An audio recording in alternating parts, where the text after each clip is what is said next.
you guys have questions on homeworks or anything else or whatever, whatnots and this and that's, Nicole? 13? Sure.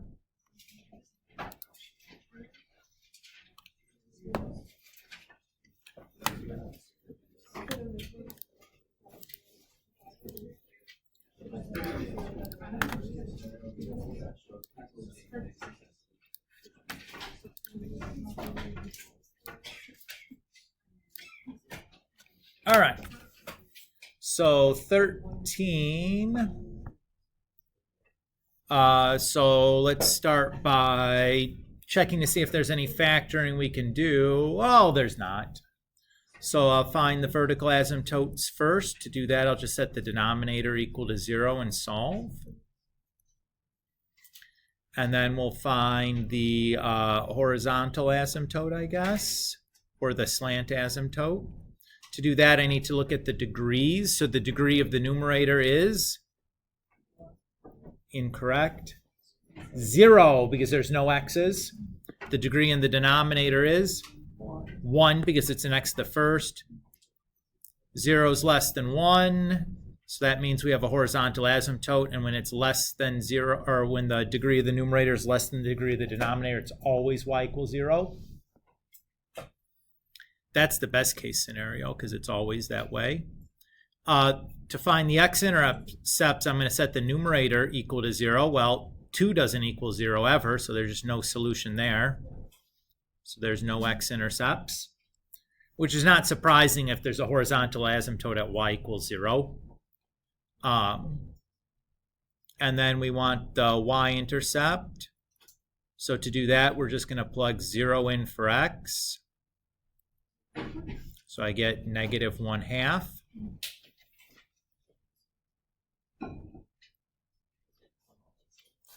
So if I wanted to start sketching my picture, I have a vertical asymptote at 4, 1, 2, 3, 4.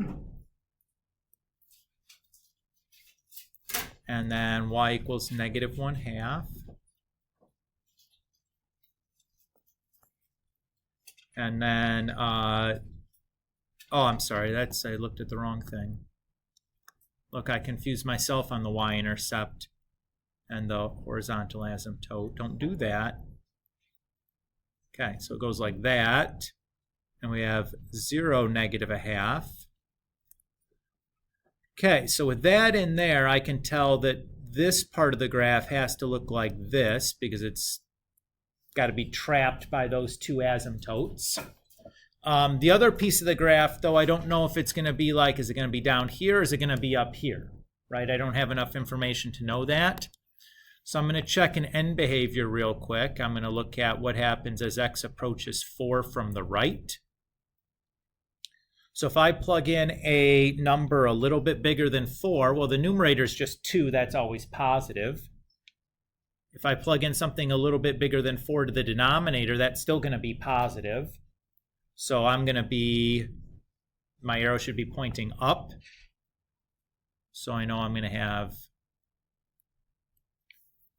that part. Does that feel okay? So like that little thing that it had told me it should be there. And then if it's trapped by the asymptote, I know how to draw the rest of it. Yeah, Jamie. How'd you find the x-intercept? I set the numerator equal to 0, and because 2 equals 0 has no solution, tells me there's no x-intercepts. Does that feel good? The y one, you still just Put 0 in for y, Okay. or for x, excuse me, Okay. and then just simplified. Yep. We just put 0 in for x and then simplify down, and that's our coordinate is always 0, comma, whatever the y is. The only case where you wouldn't do that is if you had a vertical asymptote or a hole at x equals 0, and then you won't have a y-intercept. But that doesn't happen very often. Colby. When you found the do the 0, if the one's greater than 0, then it's y equals 0. So the rules that we're looking at here for this is, find it real quick.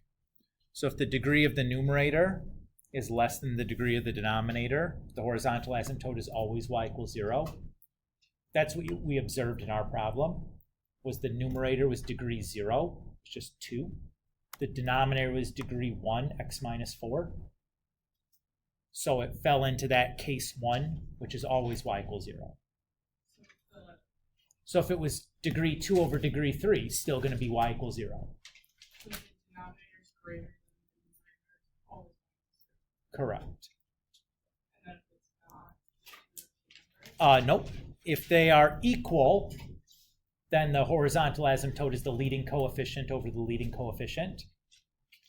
And if the numerator's degree is greater, then you have to do polynomial division, and the quotient to that is your slant asymptote. So again, those 3 cases are outlined right here in the 3.5 notes for how to tell if you're going to have a horizontal or slant asymptote, but every rational function has one or the other, and never more than one of them. Either you have a horizontal asymptote or you have a slant asymptote, but you don't have both, and never have more than one of them. It's always exactly one of them. Does that feel good? Okay. Other questions? Yeah.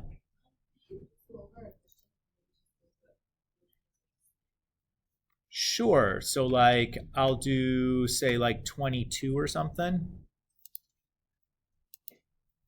Grab that and drop it in. Oops.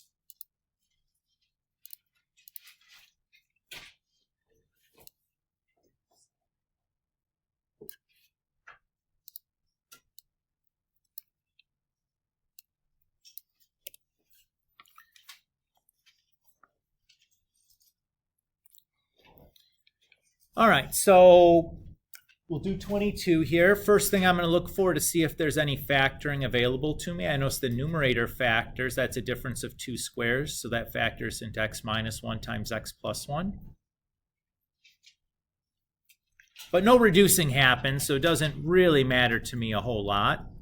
So starting the same way, vertical asymptote, I'll set the denominator equal to 0. My horizontal asymptote or slant asymptote, I notice the numerator is degree 2 and the denominator is degree 1. Since the degree of the numerator is greater than the degree of the denominator, I know I have a slant asymptote. To find that slant asymptote, I'm going to do polynomial division. Since my denominator is monic, it's degree 1 and leading coefficient 1, the polynomial division I can do can be synthetic. So I'm going to choose to do that option. So I take the x plus 2, set it equal to 0, and solve. That gives me negative 2. That's the outside. On the inside is going to be 1, 0, and then negative 1. So those are the coefficients of the numerator. Notice there's no x coefficient, so that gets the 0. And now I'll just run my synthetic division.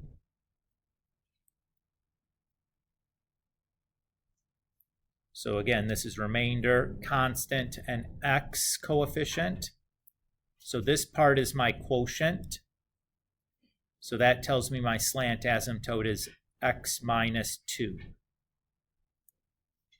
Marianne, are you okay with what we did there? Okay. My x-intercept is going to be the numerator set equal to 0. So I have 1 and negative 1 as solutions to that. So that gives me the points 1, 0, and negative 1, 0.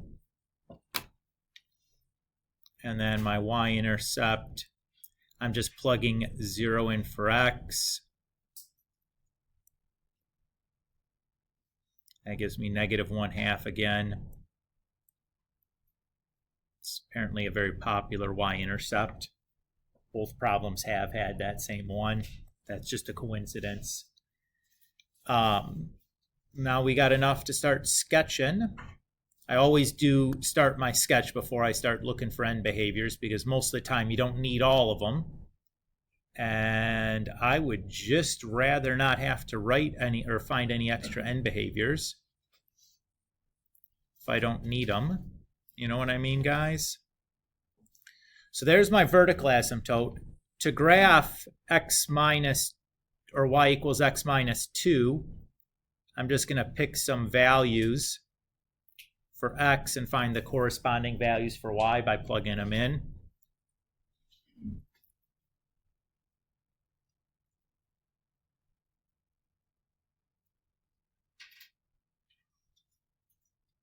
So there's my slant asymptote.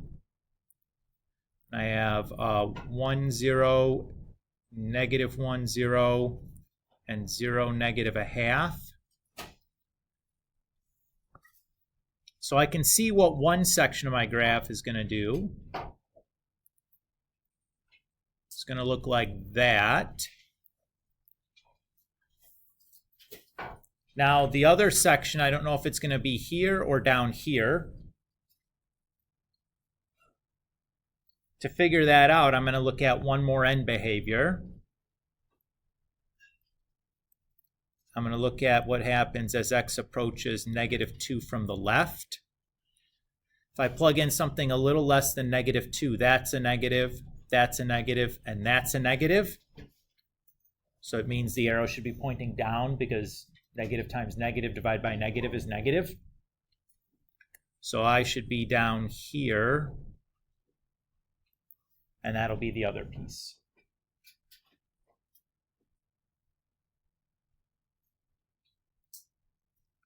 Feel okay? Yeah, Max. At the start, why did you use synthetic division? Isn't this vertical asymptote like the same as the one before? Or did you do that for the... That's for the slant, because the degree of the numerator is greater than the degree of the denominator. That tells me that I'm going to have a slant asymptote, and to find that I need to do polynomial division. If they're not, if the numerator is less than or equal to the denominator, then it's a horizontal asymptote. Yeah, and then the other one would be down. If they're, yeah, so if the numerator is more, it's synthetic. If it's less than or equal to, the numerator is less than or equal to the denominator, then it's a horizontal asymptote. If it's equal, the horizontal asymptote is leading coefficient over leading coefficient. If it's strictly less than, it's just y equals 0. Yes. Uh-huh. Correct. Zeros and x-intercepts are, you can use those terms interchangeably. They are synonyms, right? That's the word that means the same thing. Vocabulary at 9:30 on a Thursday is maybe not at the very top of my game. What do you guys think? We okay? Any more questions before we do this thing? Are you guys ready to get it done? Let's get it done. All right. And in 14.3, we're going to be talking about finding or solving inequalities. So when I say solving an inequality, I mean something like x squared minus 4 is greater than 0. So if I'm solving an inequality, how many solutions am I going to get for that? Something like x squared minus 4 equal to 0. How many solutions is that? More than 2. What? Infinitely many. Very good. Right? Does that mean that all real numbers are solutions to it? No. Obviously, some stuff isn't going to work, but there are infinitely many x's that will satisfy that inequality. The question for us is going to be how to find those infinitely many and then describe them. So our answers are almost always going to look like an interval notation to describe those infinitely many x's. So the procedure we're going to use to do this, I've outlined here. So I called this step 0 is to get everything on one side. I call it step 0 because for the most part, it's probably done for you where it's already got, greater than equal to 0 or whatever. Next thing we'd want to do is find the zeros and discontinuities. Then we label a number line with our solutions from the previous step. And we'll use open or closed circles for each of those answers from step 1. Discontinuities always get an open circle. The zeros, though, well, it depends on the inequality symbol in the problem. If it's a greater than, as it is in this problem, you're going to use an open circle. If it's an or equal to inequality, you'd use a closed circle. So the zeros depend on the inequality in the problem. Discontinuities do not. They're just always open circles. After you've labeled your number line, you're going to pick a test value for each region on your number line. And then use those test values to see if the function is positive or negative in that region. And based on your results from number 4, we can write the intervals that satisfy the original inequality. Okay. So if I go and I do this problem, step 0 is already done for us, right? For step 1, this type of function is a polynomial. Polynomial's domain is all real numbers, so it has no discontinuities.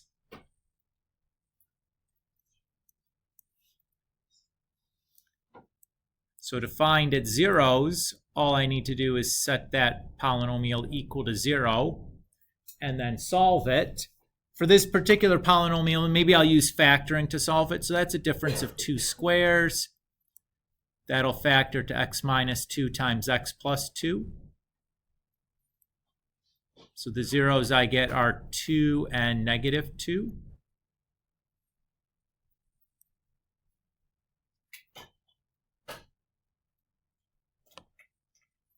So for step 2 then, I'm going to write a number line. And I'm going to label it with the zeros that I got from step 1. Since this is a greater than inequality, I'm going to use open circles for these zeros. That's step 2. In step 3, I'm now going to choose a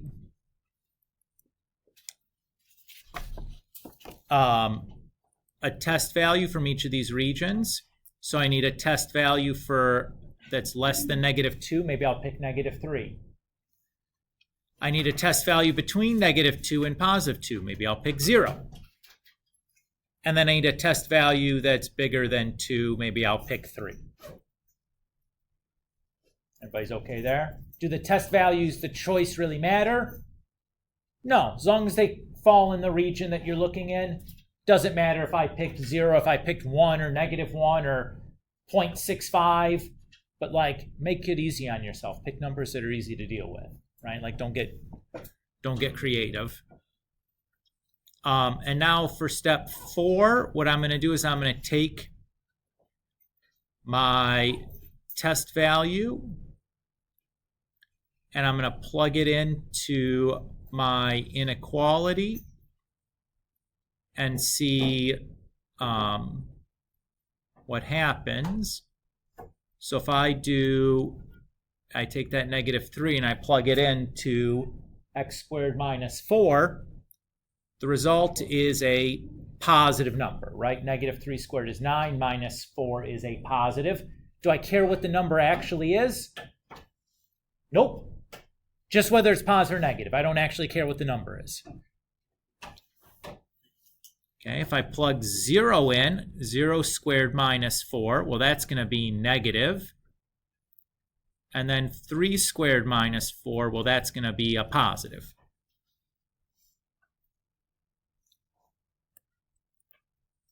Everybody okay with what I did there? Again, I don't actually care what the numbers are for those. I just care whether it's positive or negative.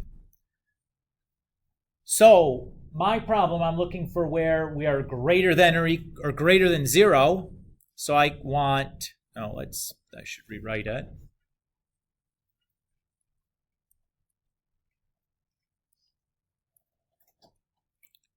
I'm doing a lot of writing here just so that you guys can see what's going on.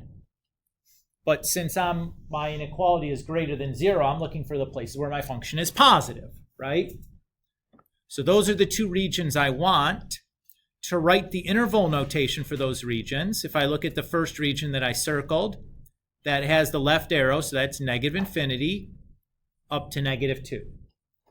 The negative infinity, or the infinities always get a parenthesis, and then the -2 gets a parenthesis because we used an open circle. I'll do a U. My next interval starts at 2 and contains the right-hand arrow, so that's positive infinity. The infinity always gets a parenthesis, and then the 2 gets a parenthesis because I used an open circle. So that's going to be my solution. Everybody okay here? Now I wrote way more than I really needed to, just so you could see what I mean by each of these 5 steps that we wrote down, or 6 steps, I guess, if you count step 0. So you can kind of see it happening in real time. If you go back and look at it, maybe it'd be a little bit more clear. Let's do another example or 2 here. I think I have 3 more examples, actually. Let's try to be accurate. No fibbing to the students, Mr. Kulik. But this is the only concept that we're dealing with today, is just this process. So again, if I look at this inequality, x cubed minus 4x squared plus 4x is less than or equal to 0. Everything's already on one side, so we don't have to worry about that. There are no discontinuities. Again, it's a polynomial function. So to find the zeros, I'm going to take my polynomial and set it equal to 0. To solve that, I'm going to factor it. I notice that there is a greatest common factor of x, so I'll factor that off.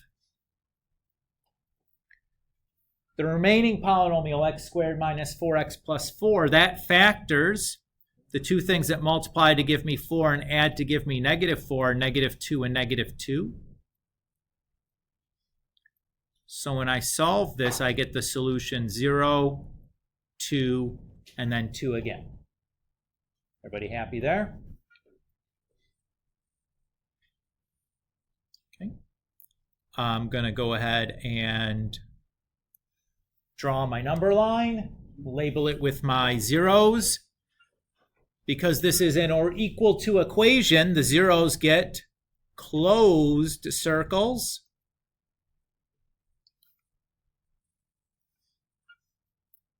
I'm now going to pick my test values.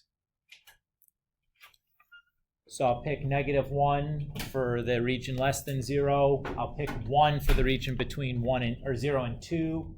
And then I'll pick 3 for the region after 2. If I plug this in, this is where I'm going to think about plugging them in. I'm going to think about plugging into the factored form. So if I plug -1 in, I'm going to have a negative, and then a negative, and then a negative.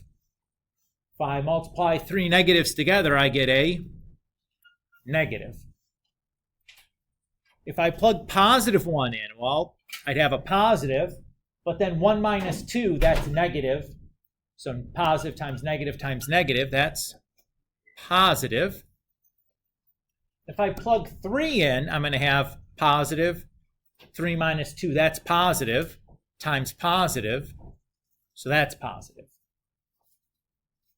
Is everybody okay with how I did that? Again, you can plug the numbers in and get the actual number. That's fine, but that's like a lot of extra work. I'm not really interested in that if it's me. all I need to do is look at whether things are going to be positive or negative inside the parentheses. That's all I really care about, and whether the result is going to be positive or negative. That I can do without a calculator, just in my head. I don't really have to write much down. It's really simple. That's what I like to do. But you do what works for you. If you need to plug everything in and get an actual number out from the test value, that's okay. I'm not going to do it that way, though. Now the last thing, I need the pieces that are less than or equal to 0. So that means I need the negative pieces. So I need that region. And what else?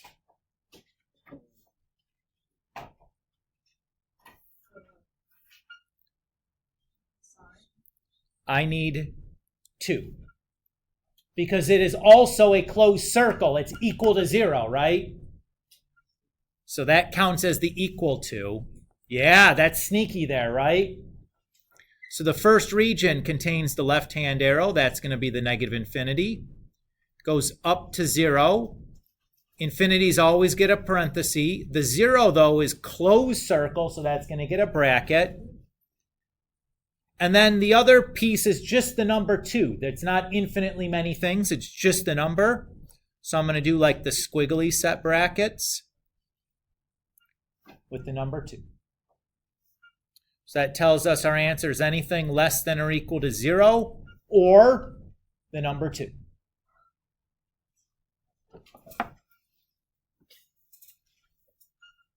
Yes. Sure. So far, so good. 2 more examples.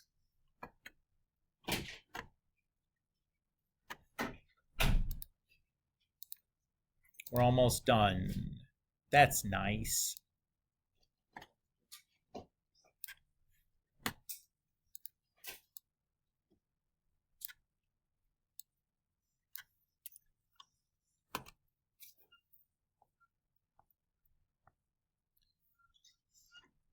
Again, I noticed that everything is already on one side, so there's nothing to do there. I'm going to find the discontinuities. Well, that now I have, because I have a rational function. That's going to happen when the denominator is equal to 0. And then the zeros, which happens when the numerator is equal to 0. So my discontinuity is at -1. And my 0 is at 4.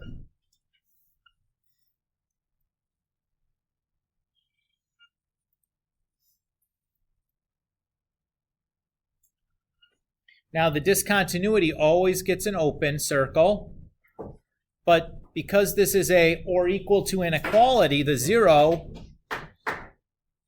is going to get a closed circle.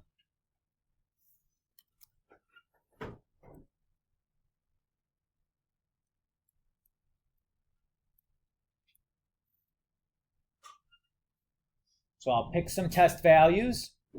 I pick -2, 0, and 5. Again, the test values don't really matter. Just pick something in the region that's convenient to work with.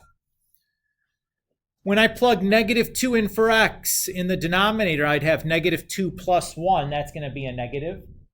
And then the numerator, I have -2 minus 4. That's going to be a negative. Negative over negative is positive. If I plug 0 into the numerator, 0 minus 4 is negative. 0 plus 1, though, is positive. Negative over positive is negative. If I plug 5 into the numerator, 5 minus 4 is positive. And 5 plus 1 is positive. Positive over positive is positive. Because I'm looking for greater than or equal to 0, I'm looking for these 2 regions. So the first region is going to be negative infinity up to -1, which gets a parenthesis because the -1 has an open circle on it. The second interval is 4 to positive infinity. The 4, though, gets a bracket because that's a closed circle. Does that feel okay? How's this stuff feeling so far, guys? This process is usually not too bad. I like it because it's pretty visual, right? That probably makes it a little bit easier. last example. Ooh, scary. Look at that one.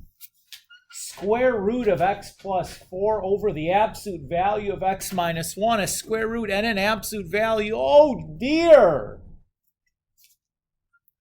All right, well, again, everything's on one side, so start looking for our zeros and discontinuities. The 0 is just going to come from the numerator set equal to 0. So to get rid of the square root, we'll square both sides. So x plus 4 is equal to 0. So negative 4 is a 0. For the discontinuity, well, that's going to happen when the denominator is 0. So that's the absolute value of x minus 1 is equal to 0. Do you remember how to solve an absolute value equation? So to drop the absolute value bars, we need the answer to be positive, and we need a second equation where the answer is negative.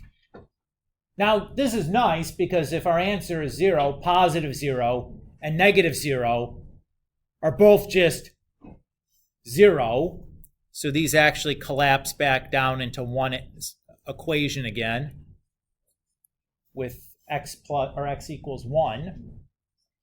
Everybody's okay with that? But there's another thing that gives us discontinuity here also.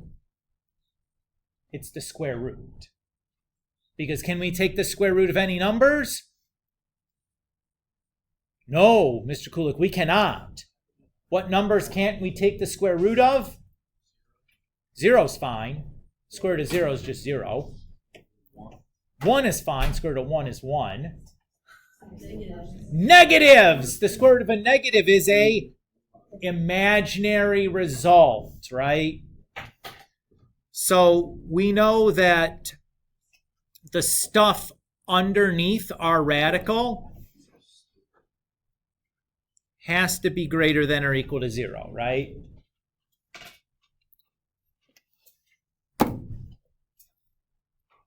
So that tells us that all of our x's have to be greater than or equal to 0, which means our discontinuities will be where x is less than negative 4. Everybody's okay there? To take the square root of x plus 4, we have to have a non-negative number greater than or equal to 0. Tells us then any x's that we use in this have to be greater than or equal to negative 4, which means our discontinuity happens for all the x's less than negative 4. So let's draw our number line. So I have negative 4. That's a 0. But because it's or as a strict greater than inequality, that gets an open circle. And then I have 1. That's a discontinuity. And then because x less than negative 4 is a discontinuity, I don't even take a test value from that region. It's just dead. No answer can come from there. Oh, well, that's nice. That just means the square root's going to allow me to drop a test value, which is great. I love that for me. So I just have 2 test values then. All right, when I plug 0 into the numerator, I have the square root of 0 plus 4. Well, that's going to be the square root of a positive, which is still going to be positive, right? If I plug 0 into the denominator, well, actually, I don't even have to worry about this because what do I know is going to happen when I take the absolute value of a number? I can't get a negative result back, right? So that's got to be positive. Oh, cool. So positive over positive. If I plug 2 into the numerator, 2 plus 4 is positive. Square root of a positive is still positive. Great. The denominator is an absolute value in it no matter what I plug in. Can't be negative, so I'm good. Again, because it's a greater than inequality, I want the positive regions. So I have -4 to 1. I used parentheses because both of those were open circles. Or 1 to positive infinity. Again, I used a parenthesis at 1 because it was an open circle. And I am donezos with that one. So not too bad, even though it had like, ooh, that scary square root and absolute value in there. Turned out it was like, it's not really that big of a deal. I just had to think a little bit harder, which strains my poor little brain. The homework now for this section, I'm going to ask you to do 35 to, there's a couple in here I don't need you to do, like, let's see, to 38, and then 41 to 47, and then 49 to 56. So I skipped a couple of problems from this section intentionally that are involve polynomials where you might have to do a synthetic division in order to solve it or to factor it or whatever, which like just is like a big time suck, and it's like don't really need to do that here. Doesn't add anything to the problem other than like wraps in the previous stuff that we're doing, which is fine, but like maybe more than I really need you to do. Guess what else? This closes chapter 14. That was it for chapter 14. We just had these 3 ideas, you know, finding the key features for the graph, solving rational equations, and then solving these inequalities. Next class, we'll do the review with the half sheet and then be taking a test the following class. Depending on what the Irish Week schedule looks like, we'll look at how much class time we have and talk about it some more on the review day once I've had a chance to like see what the daily scheduled class times look like, because I'm not sure I've seen that yet. Probably have it available to me somewhere, but I don't remember finding it. Also, for those of you that are seniors, you guys will take this test. Chapter 15 will be the last chapter of material for you guys that are seniors. That's what we'll be doing next. Depending on when we finish that, you may or may not be responsible for the Chapter 15 test. We'll kind of see how many days of senior time we have left when the Chapter 15 test time starts to roll around. Either way, if you need to take the exam for this class, the Chapter 15 would appear on your senior exam. But you may or may not have to take the Chapter 15 test depending on if, like, we finish Chapter 15, like, you know, like 3 class days, or, you know, like a week or something before your last day. I'd probably say, well, let's go ahead and do it. If it's like in the week that you're finishing, I'd probably say, let's not bother, because that just means I have to get this corrected and turned around back to you faster than I probably am capable of. I think it's 92.5. I think it's like you have to have a full A, and then there's an absences. I forget what the number of absences for the class is. That sounds right. I couldn't remember. It's some odd number. I couldn't remember if it was 3 or 5. 5 seems more realistic, though. For the non-seniors, you guys are all going to be taking a Chapter 15 test, and then we'll do on our next unit. I would suspect our final unit will be doing sequences and series and talking about those sorts of things, which is a nice kind of like summative topic, because it kind of draws in a lot of the things we will have done to that point. And that'll probably take us through to the end of the year. If not, we'll do some bonus content or whatever to fill up some time, or find something else to do that's productive, or reteach a specific area that didn't go so well. I don't know. We'll figure something out. But that's the plan. Yes, Max. I think I forgot to tell you last class. I got my homework from last week done. Okay. So the 12 through. Will you send that to me as an email? I can send it to you right now. So I remember to check it, because I would love to believe I have a good enough memory that when I have time to sit down and like look this stuff up, that I remember this conversation. But I don't trust myself that much on It's 10:30 on a Thursday to remember that. All right. Everybody happy with the plan here? You guys have a good picture of what's going on? I would say in particular for this upcoming test, for the key features piece, your note card will be important that you do a good job there. Discuss like giving yourself the information and how you find these key features and like an example of doing it. That'll be a good idea to have done that. Because again, none of the procedures are difficult, but they all kind of sound alike, so they can kind of blur together if you're not sharp on that. And that's the point of having the note card, is to make sure that like the little details don't get forgotten. You know what I mean, guys? In general, though, I have a test description already up. This test is going to be rather brief, where I just am going to ask you to like, you know, do a little bit of stuff, and then that's it. You know, there's really kind of like 3 topics in this chapter: finding these key features, solving rational equations, solving the inequalities. You know, will not ask you to graph anything. Mostly because you just type in your calculator and draw the picture from your calculator, right? So like, while talking about doing how you do it by hand is nice and it's interesting, but like as a test question, I find it like a little bit lacking in terms of what can I actually get from you without telling you can't use a calculator. And then everyone has a meltdown because they're like, oh my God, I have to add 2 numbers together without a calculator. It's okay.